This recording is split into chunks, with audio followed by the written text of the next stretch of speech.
Atlanta residents and police are facing an increase in violence. This weekend was another deadly one. APD responded to several shooting calls, and tonight they have a stern message about guns in the wrong hands. And this last weekend, we just saw in a 10-hour span, several people shot and a couple people killed.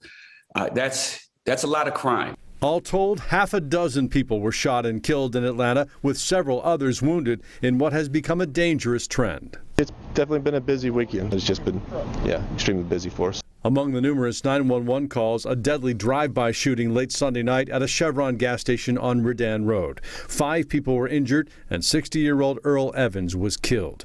The owner of the gas station says no one knows why this happened. When they ask me, what's going on? I don't even have an answer. There's gun violence, knife violence, fight by all this.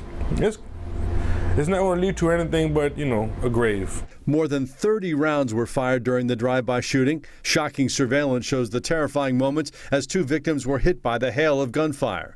And that was one of half a dozen shootings between Sunday night and Monday morning alone. 4 people died at these scenes, including a man at this one. Police say he was driving on Georgia 400 when someone in another car started shooting at him.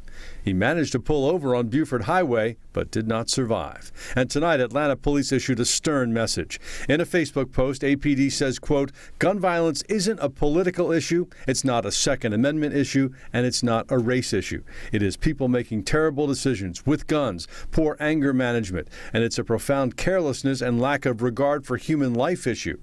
The police department goes on to say, contrary to the arguments and the laws, not everyone should possess a gun. Irresponsible, immature, and criminal-minded people should not possess guns. Meantime, the Georgia Speaker of the House says the House Committee on Public Safety and Homeland Security hopes to find ways to help APD curb the violence and bloodshed. I would hope that the city would recognize that this is a problem and that we want to be good allies and partners in this fight. We're not trying to come in and take over. This is something that I wish we didn't have to be having this discussion about. Speaker David Ralston there. And just in tonight, Atlanta police announced an arrest in one of those shootings. A 15-year-old was taken into custody tonight, charged with the fatal shooting outside La Cura Bar and Bistro on Metropolitan Parkway. The juvenile is charged with felony murder, aggravated assault, and possession of a firearm during the commission of a felony.